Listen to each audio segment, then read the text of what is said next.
This is Valley News Live at noon. Extreme heat is still here, and the heat index is high enough today that summer school is canceled at least 4 schools in Grand Forks. Is there a chance for a cool down coming our way? Let's check in with Summer Schnellbuck with the first alert weather day forecast. Summer?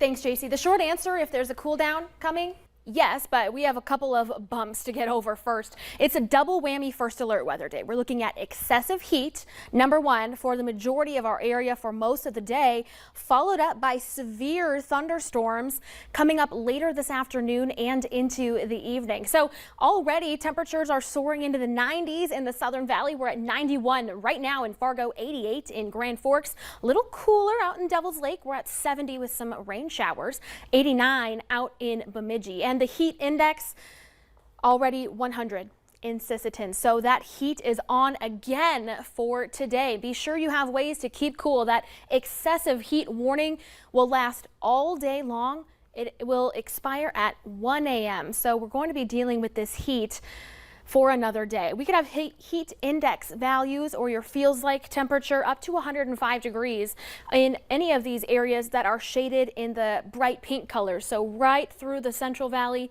and the southern Red River Valley as well. It's another day where we could break some records. We already broke the morning low, the warmest morning low. The previous was 71 and we were at 77 this morning, so that is already broken. Our forecast for this afternoon in Fargo, 99 degrees. That could break the record that was set back in 1910 of 98 degrees. In Grand Forks, the record to beat is 98. We have a current forecast of 94. We might get close to tying that. We'll have to see how this afternoon progresses with the showers and storms that are currently developing. We have non-severe thunderstorms in the western edge of Stutsman County and then heading right up through Devil's Lake.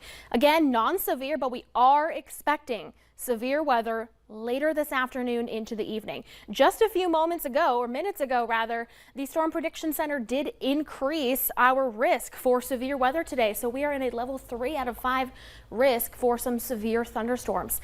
JC, be sure to stick around. I'll detail out when, where, and what to watch out for coming up a little later on. There's a lot to look out for today. Thank you, Summer. New at noon, a Pelican Rapids man has died after jumping into Lake Lida this weekend to try and save his dog.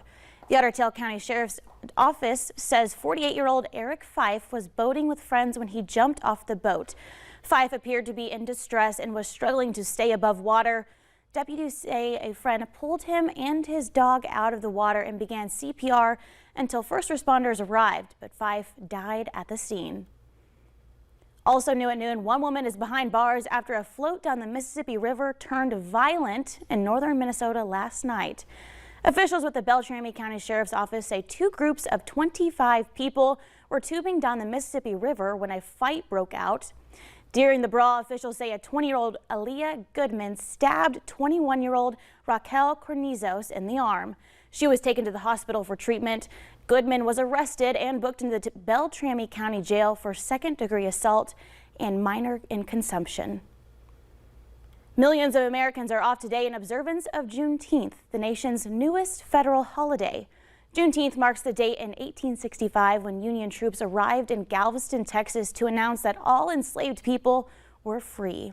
As Astrid Martinez reports, it happened more than 2 years after President Abraham Lincoln issued the Emancipation Proclamation. Juneteenth celebrations began over the weekend. At Emancipation Park in Houston, there was music, history, and food. We get together, we eat, we laugh, we listen to music, we dance, we praise God, we do it all. In Fort Worth, Texas, 95-year-old Opal Lee, known as the grandmother of Juneteenth, led her annual 2.5-mile walk for freedom, symbolizing the 2.5 years it took for the enslaved black people in Texas to be freed after the Emancipation Proclamation. And when they learned they were free, they started celebrating, and we've been celebrating ever since. Here in New York City, the mayor for the first time declared Juneteenth a paid holiday for city workers. But across the nation, observances are different. Fewer than half the states recognize the holiday for their government workers. Lawmakers in Mississippi, South Carolina, Tennessee, and other states failed to pass the needed legislation to give their public employees a paid day off. Supporters of Juneteenth worked more than 25 years to persuade the government to make it a federal holiday. Astrid Martinez, CBS News, New York. After the Senate unanimously approved legislation, President Biden signed it into law last year. Investigators are now saying a fire at one of North Dakota's oldest churches is suspicious. A passing driver saw smoke coming out of the Maple Cheyenne Lutheran Church near Harwood on Friday. West Fargo's rural fire chief says there was smoke inside the historic church and a propane tank outside of the building. Cass County Sheriff Jesse Johnner says the initial investigation shows, quote, some things that are suspicious. State and federal agents have joined in the investigation. The church was founded about 150 years ago. It's a scorching day out there for construction crews, and today they'll be moving orange cones and barrels on a busy stretch of South Fargo. 32nd Avenue South from University Drive to 25th Street South will fully reopen by the end of the day today.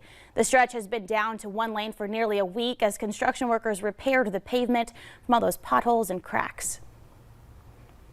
A new report from the San Antonio Express claims surveillance video shows for 77 minutes police never tried to open a door leading to two classrooms in Uvalde, Texas elementary school. An 18-year-old gunman was inside and killed 19 children and 2 teachers. The paper cites police investigators who say the door was likely unlocked. Yellowstone National Park will reopen its southern loop at 8 a.m. this Wednesday. Extensive flooding in the northern part of the park and surrounding areas wiped out bridges, roads, and homes. Park officials say more than 10,000 people had to evacuate the area. Coming up at noon, summer vacation has started, but the airports aren't getting any breaks. But next, scorching heat continues in our area, increasing our chances to see some severe storms. We've got weather to plan your first alert weather day. That's next.